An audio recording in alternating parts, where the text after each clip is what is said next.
Well, hello everybody, I'm RuudDevil. Welcome back to another Immortal Empires cast. We have another 1v1 land battle on the Wyvern Lake, although I don't see the fucking lake. Maybe it is over there. Today, we have the forces of Nurgle versus the mighty Empire. Now, leading the line for Nurgle, it's the new kid on the block. It is Festus the Leech Lord, and you can't say he's not jolly. I mean, look at that fucking face. I'm not really a Nurgle enjoyer, which I'm sure has everyone clicking off the video now, but when I was testing him out, it was just hilarious fun to use his special abilities, which, yeah, the healing elixirs, and you can just switch between that or the Harbinger of Pestilence, whether you want to heal or do damage. He's also got that Mark of Nurgle. Obviously, he does the increased hit points and melee defense, obviously at the cost of speed, but hey, telling a Nurgle player, hey, you're gonna lose more speed, is sort of like telling a sinking Titanic, hey, there's another iceberg coming. It just doesn't matter. He's also got the Fleshy Abundance if you wanted even more healing, and Blight to Boil for a big explosion. I think he's got a debuff as well. He does have Pestilent Potions, which I think is Festus's legendary item. So, yeah, we'll see how he gets on. The passive healing kind of seems a bit strong, but I haven't really seen it up until now in a multiplayer context, so let's see how we get on. We've got Nurglings in the front to sort of sponge up a lot of that damage. They should be okay once they enter melee as well. We've got Marauders to back up the Nurglings. We've got Plague Toads on the side. We've got a Soul Grinder to basically poison everyone before the front line even gets there. And hidden way back in the back line is obviously the Chaos Furies to take out any lonesome range or siege units. Now, talking of range and siege, we have, well, my least favorite lord. Hey, if you like him, I don't blame you, but Marcus Wolfheart. This is the guy that the Empire has sent. It is basically Scottish Columbus. He hunts lizards for a living, and I love lizards, so there we go. He does have his own Ensnare, which is actually going to be really good against Nurgle. And then he's got his super AP abilities here. Does have Vanguard deployment along with his Huntsman, but doesn't seem to be using it here. And yeah, I'm guessing with the Hex, he does have 3 uses of it. He can actually get a lot of value if he can isolate some strong Nurgle units. We also have the Sunmaker, which does a lot of damage, excellent range, but it's going to be the Flaming Munitions that will cancel that regen. I feel like he should have put that a little bit further back. It does look like he is staring at a rock here, so that might be a bit of a mistake. He's got Witch Hunter for that, I guess to snipe Festus, but good luck with that. He's just going to heal through it. And then you got a Battle Pope on his Flying Pegasus here with his own Ensnare, so a little insight into maybe this Empire strategy. He does have a Power Stone as well. And what else has he got? He's got Halberdiers to protect the Sunmaker. That's very well done. He's got Sterling's Revenge. Oh, and the Silver Bullets with their magical attacks to do more damage to Chaos. And the front line is just a bunch of Chaff Spearman Shields. Well, they should be able to hold their own against Nurglings, I think. But once the Marauders get in, they probably won't do too well. Anyway, that seemed really fucking long, so let's get on with it, shall we? Here we go. Sunmaker in 3, in 2, in 1. Here we go. Soul Grinder versus Sunmaker. Well, there's the attack. In fact, they're all on fire. And there goes the healing elixirs. Now, they're still on fire, so they shouldn't actually be healing through this. That's the way it does work. Plague Toad's going around the right. I don't think he can see the Spearman in the forest. Needs to watch out there. And the Huntsman gonna soften up the Nurglings before they get into combat here. It's actually good that he sent in the Nurglings first to sort of sponge up the ammunition, because the Marauders are obviously more important here. And I like how the Empire's positioned himself on the high ground here. We do have Chaos Furies going in. I don't think he needs to destroy the Sunmaker. He just needs to stop it from attacking. Because once, obviously, Nurgle gets within melee range, the Sunmaker is going to be absolutely useless. And he has done that. The Halberdiers should actually make short work of these Furies, but the Furies are meant to just be tossed aside here. And he is stopping the Sunmaker from attacking. And I think Festus is just going to keep on going to the front line. Okay, 2 Chaos Furies down, but the Sunmaker has stopped. Very well done.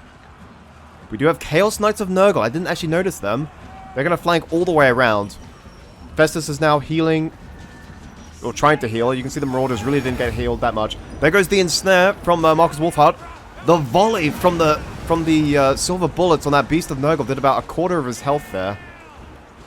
And I feel like the Ensnare maybe could have come out a bit quicker here. Nurglings are losing? Don't Nurglings get like a melee defense buff? This is tier 1. Oh, they're Spearman Shields. Okay, maybe the regular Spearman they would lose. Anyway, Plague Toad's coming in. Disrupting the Huntsman. We still have the Soul Grinder hitting in the back line. And now silver bullets are hitting Festus. They're actually doing a lot of damage. Everyone is focusing Festus. I think Marcus is hitting him too. He has been hit with the snare again. I told you that was going to be the strat. There goes the magic missile from the Battle Pope. And is he going to break here? Healing elixirs. He might have to... Okay, his leadership is at 9 now. Another volley like that and he might actually break. We'll have to see. Or is the healing of Nurgle going to persevere? He does do fecundity. And there's the explosion as well. Oh, the leadership's rallied and the health is rallied. I feel like the Witch Hunter's accused. Oh, now the accused comes in. Well, it's too late now. Your backline has been swarmed. The Chaos Knights managed to get through the Empire Knights, take out the silver bullets here. I mean, they're still alive, but they're really not going to get that much done. We do have an Exalted Hero here. 120 armor. 104 melee defense. He must have popped his, Helm of Many Eyes. But there goes the silver bullets, which did so much damage initially. If he could have kept them alive, then maybe Festus would have gone down, but unfortunately he just didn't do it. Obviously, watching back in a replay is very easy to say, do this, do that. But I think with Nurgle flanking you from both sides, it's very hard to... it's very easy to forget to use your Witch Hunter's accusation. And there might have been the difference there, because it came in after all that damage went in. Anyway, Chaos Marauders now fully healing because there's no fire damage. Absolutely fucking these spearmen here. And the Beast of Nurgle, I think he's just outside the AoE. But if he just wanders in there, he'll start getting that sweet passive healing from Festus the Leech Lord. Hunter's Snare does go in, but I think he's got bigger problems. He is not a melee hero, although his melee attack is, respectable at 58. It makes up... You need a whole bunch of other stats to be a good melee hero, and he does not have them. Exalted Hero is... Yeah, just gonna wail on him. Battle Pope is still in the air. Overcast the Net of Amontok. I'm guessing that improves the duration. I don't know all the upgrades off the top of my head. The backline seems to be pretty 50-50 here. The Halberdiers are routing. Empire Knights are poisoned. The Chaos Knights are losing, it says. And while the backline seems to be 50-50, this front line, he's putting everything in, including his Battle Pope here. I don't think it's going to work. I think Festus is just going to heal through all of it. I really don't think he gives a shit. And particularly this giant slug demon definitely does not give a shit. And say what you want about Nurgle, you can't fault how jolly this fat bastard is. Literally, he's just having a whale of a time, and I love all the animations he's got for him. Oh wait, there's the sync kill! Oh, that's beautiful. Oh, what a time to see that. So yeah, he does have a healing cap, but he's going to heal about 2/3 of his health here. The Soul Grinder used up almost all of his ammunition here. 109 kills. This Witch Hunter, now Harbinger of Pestilence comes in. He's reached the healing cap basically. So now, don't mind if I do 25 to 48 damage a tick. Don't mind if I do. Also, I don't know why the Light Wizard was in there. I guess he ran out of magic, so he just sent everything. The Spearman did an excellent job of dealing with the Nurglings, but the bulk of the force was actually by Festus. That's where the bulk of his heroes and lords were. And I think it's going to be GG anytime now, because this hero is right on Marcus's head here. And I think his leadership is the only thing that's holding this team together. Maybe the Witch Hunter, but I feel like he could call it any second now. And I feel like, yeah, I feel like this is a nice win for Nurgle. Very close, closer than I thought. And there it is, Pyrrhic victory. You know what? I think that's fair. I think that's very fair. He almost fluffed his lines there. Just a couple more volleys, and I think Festus would have actually broken momentarily. But remember, if he's breaking, which means it cancels his abilities, so he wouldn't be healing in that moment. And, yeah, we just saw the power of Festus there. And very well played. It went a lot better for Empire than I thought it would. So, well played.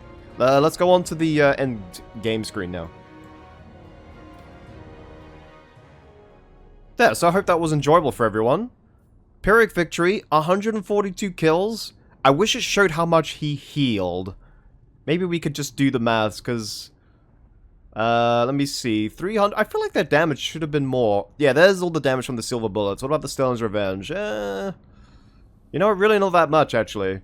I guess when if it all adds up, but... The Soul Grinder and Festus really carrying the way here. Chaos Fury's doing their job. Plague Toads actually got a lot of kills before they died. I think they traded pretty well into Spearmen, surprisingly. And the Nurglings, I mean, that's a respectable return, I guess. But yeah, they seem to die very quickly. I don't know where they got all those kills from. Anyway, I hope you guys all enjoyed. I try to switch it up between land battles and domination, although I do prefer land battles. But you will get both here. So anyway, I hope you guys all enjoyed. If you did enjoy it, be sure to hit that like button and leave a comment what you thought. And if you haven't subscribed already, go ahead and do that for more cringe content. I'll see you next time. Peace out. Goodbye.